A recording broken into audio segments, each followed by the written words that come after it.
Hello everyone and welcome to another edition of AoS Close-Ups. This week we'll take a look at the Order's amalgamation of Starbeast and Immortal, the Drakesworn Templar, and the Lord Celestant on Stardrake.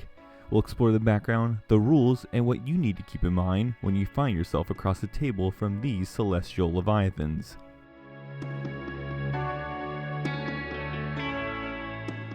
The Stardrakes are the children of Sigmar's greatest ally, Drakothian, born down from the skies during starfalls. They are a race much older and wiser than mankind, endowed with an intelligence few other races can match. Stardrakes have their own language, but they are also able to communicate through the languages of elves, Jordan, and men. Despite this, these mystical creatures isolate themselves from the world by taking refuge among the highest peaks of the largest mountain ranges.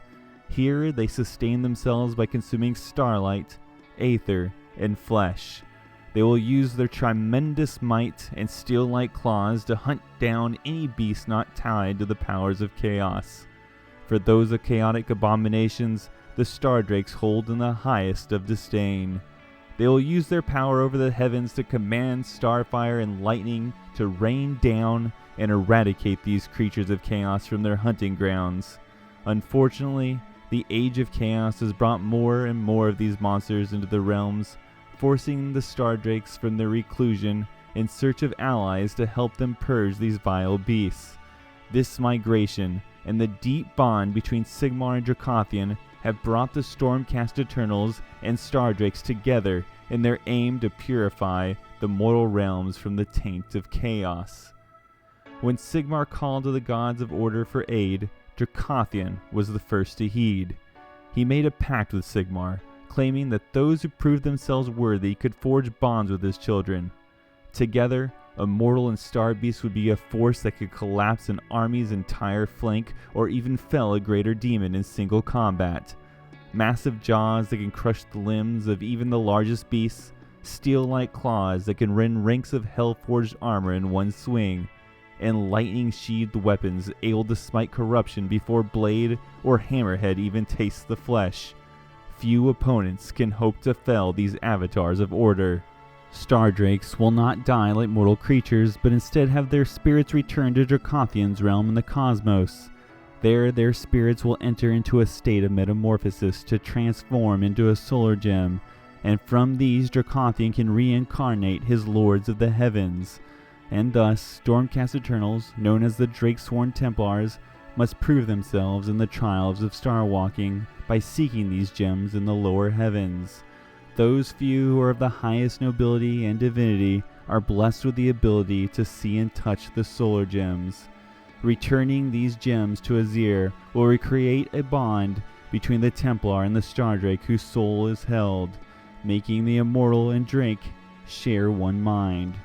Through this, the Starbeast can impart great wisdom, while in return the Templar teaches the celestial beasts the power of passion and faith. Together, they can finally triumph against the abhorrent perversity that has plagued the mortal realms for so long.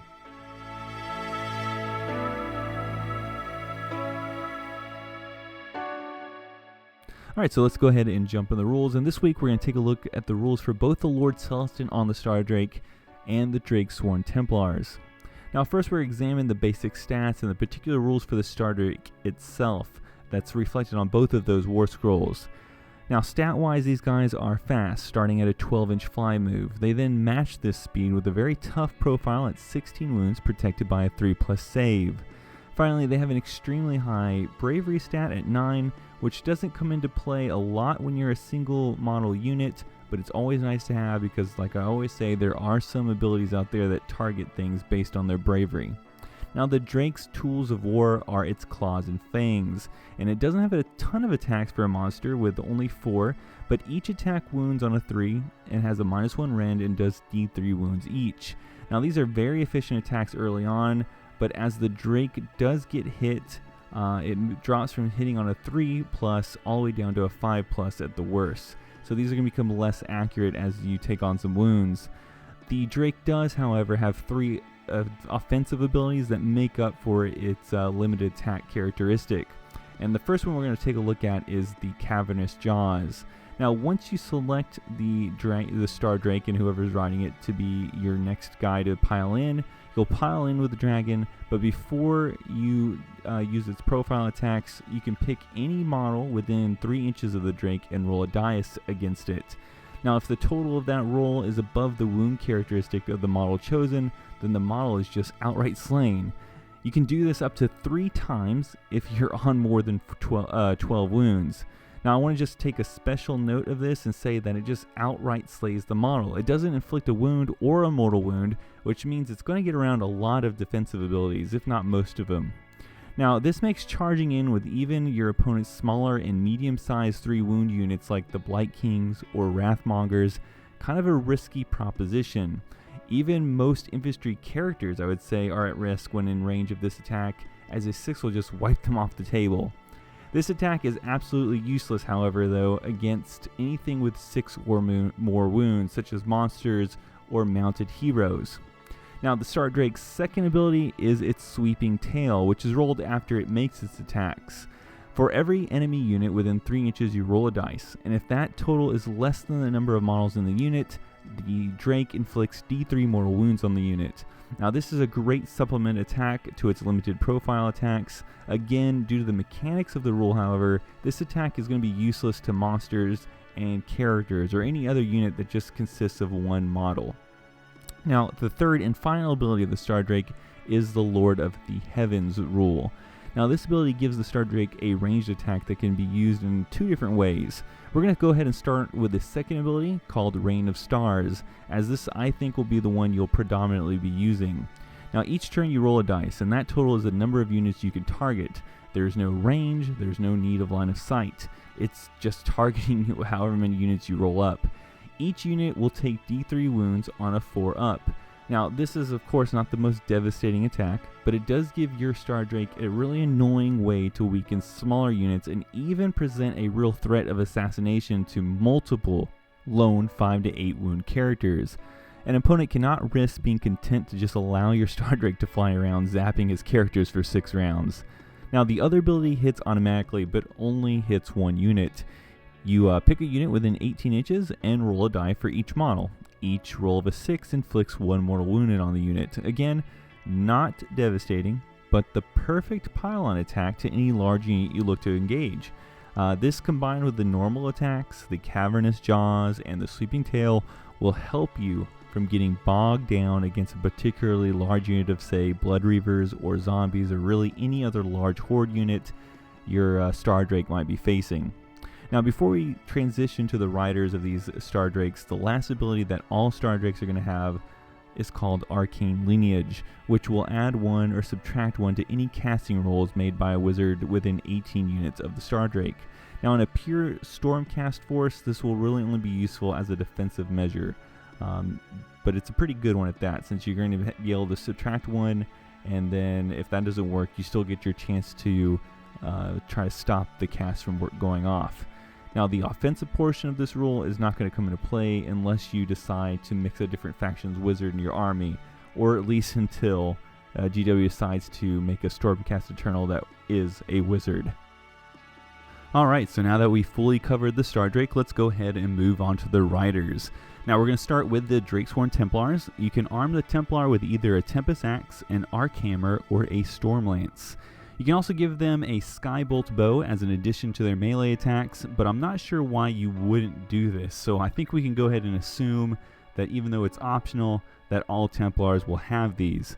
Now, the Skybolt Bow has a 24-inch range that hits and wounds on a 3. It comes with a rend and does 1 damage.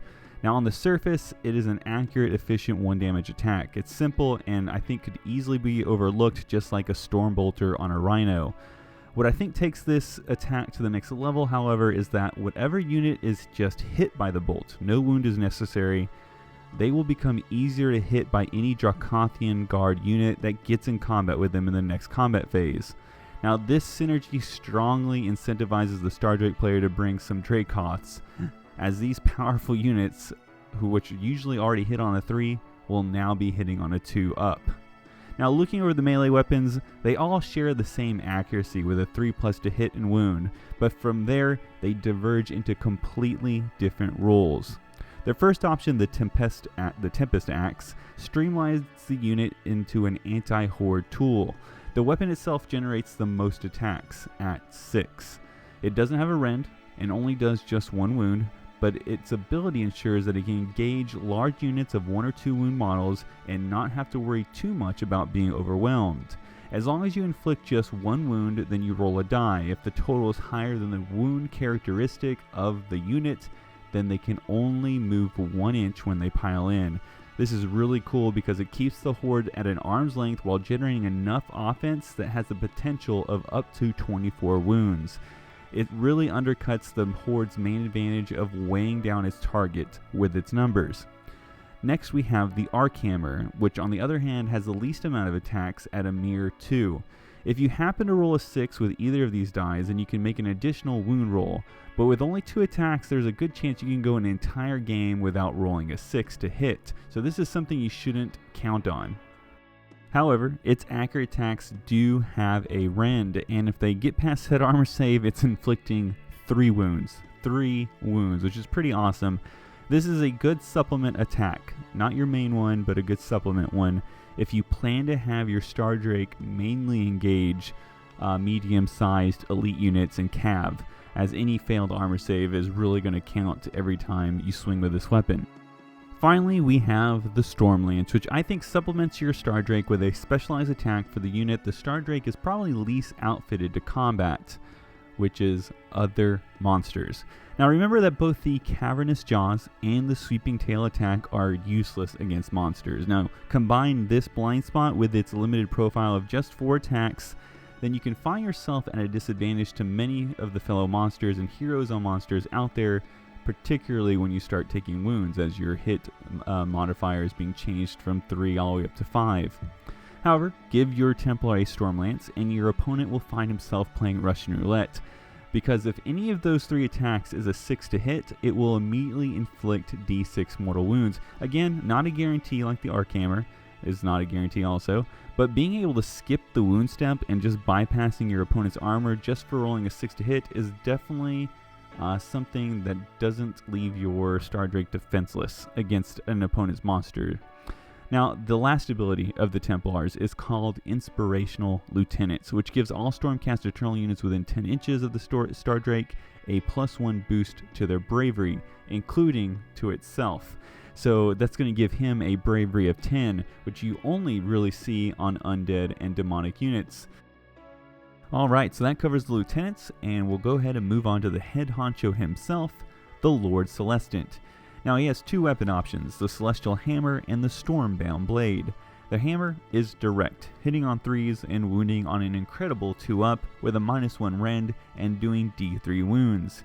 If you charge, you get an extra d3 attacks. Very straightforward, very smash you in the face. The sword, on the other hand, doesn't wound as easily, needing 4s, but guarantees 2 wounds if you get past the armor with its -1 rend. Its little trick is that any roll of a 6 to hit triples the wound rolls made. It also gets d3 attacks on the charge. If you like the look of the sword better, or you feel like you just have bad luck when it comes to the d3 wounds, then the sword isn't a bad option. The sword has more potential, but the hammer is more reliable, so it comes down to whether you're a gambler or you just like the aesthetic. The final gear he has before we move on to the command ability is the Thunder Shield, which is probably the best thing about this model. He gets to reroll saves of 1, and if he makes the reroll, then every enemy unit within 3 inches of him takes a mortal wound. This guy is a wrecking ball and a tank. Lastly, we have the command ability, Lord of the Celestial Host. When used, all Stardrakes and Drakos on the board belonging to your army can reroll failed wound rolls for their claws and fangs, or great claws. This is definitely a themed ability, and is best used in a heavily Stormcast extremist army, but even if that isn't the case, and you don't feel like any unit on the board in your army needs an inspirational presence boost, then it's a great innate ability for your Stardrake to just make every attack count. In the next section, we're going to talk about how to stop these guys. Usually we talk about the tactics, but I think these guys are pretty straightforward, and when it comes to monsters, I think most people want to know, what can I do to take them down?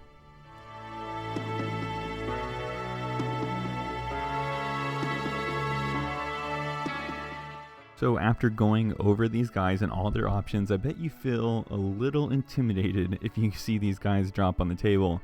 He seems like he's outfitted to take on anything, right? Well, yeah, I think he can be outfitted to fight anything, but I don't think he can be outfitted to fight everything, and I think that's a key, and therefore there's a couple things you can keep in mind when you're trying to bring this guy down. Now the first one I'm going to mention is probably the most obvious one, and that is to engage him with a monster. There's a lot of reasons for this. The first two are that monsters render two of its abilities useless, which is the Cavernous Jaws and the Sweeping Tail. They're just not going to work against monsters. Next is the 4 base attacks that the Drake generates are the ones that are affected by dropping down the table. So eventually the accuracy of his to hit rolls will keep on going down from 3 to 5 as he takes on wounds. Now there's 2 other things that you need to keep in mind when looking at this model. One is it doesn't have any protection against mortal wounds. Most things out there don't. Probably like 75% of the stuff don't have protection against mortal wounds. But if you want your mortal wounds to count, then you definitely want to put them on this guy. And keeping that idea in mind, the other thing you need to think about is, does my opponent have anything on this side of the table that can heal the Stormdrake? Because the Stormdrake doesn't have any innate ability to heal. He can't kill a model and heal D3 wounds or whatnot. So if you see across the table your opponent has maybe a Lord Relictor or just anything else that heals, you need to prioritize them first to kill so that every wound you do inflict, preferably mortal wounds, will count more, so they won't get erased by the healing abilities. So just something to keep in mind as you're looking to take the Stormdrake down. So say you don't have any monsters, maybe your opponent killed them, or maybe you just don't want to bring any. What do you do then? Well, you're going to have to play to the scenario, obviously. You can't expect to actually bring this guy down easily with probably infantry or cav units, because he is made to take these guys out. But what I can say is, if you can do at least 5 wounds from the many good shooting attacks out there or the ways to get mortal wounds on him, if you can get at least 5, then it's a good bet to send some elite infantry in there to knock him down another 4. Once he's at 50%, he becomes less efficient against what he's really good at killing, which is horde units. At that point, you may be okay to at least send in a horde unit to tie him up long enough for either the game to end or for you to capture some objectives or whatnot. If you charge him too early though with a horde unit, you're doomed. This thing is extremely good at killing lots of 1 wound guys who don't have very thick armor, maybe like a 5-up or worse. And so you're really fighting a losing battle there. But if you can get him down to 50%, then if you're playing the objectives, it's probably a good time to throw the horde in there. Now when it comes to Lord Celestant, the only real guaranteed way to take this guy out is to play smart with bringing a character that's pretty much on par with him. You're not really going to be able to take this guy down with your rank and file. Having a 3+ base armor save and being able to reroll 1s is just... it's a tank. He's a tank. He's going to be really hard to kill. But having said that, I want to talk about something that I think you should keep in mind when you're playing. Now, most things like, say, Mystic Shield or going into cover will add 1 to your save roll. It doesn't make your armor save a 2+ in this instance for the Lord Celestant. It will make you have a 3+ armor save, and anything you roll will have +1 to it, which effectively means if you roll a 2, it becomes a 3, and if you roll a 1, it becomes a 2. Now this is important because of his little special ability where he gets to reroll 1s. If he has placed Mystic Shield on him, or if he is in cover and he happens to roll a natural 1, because he's in cover, he actually adds 1 to it, bringing him up to a 2, which means he still fails his armor save because he's still not at a 3+. And in addition to that, he won't be able to reroll because he didn't actually roll a 1, he actually rolled a 2. So just something to keep in mind there, to take advantage of that situation. If he ends up being in cover, maybe that's when you try to unload a bunch of attacks on him with your weaker units. That way you don't suffer the consequences of getting wounds thrown back in your face and he can't reroll those 1s. So just something to keep in mind.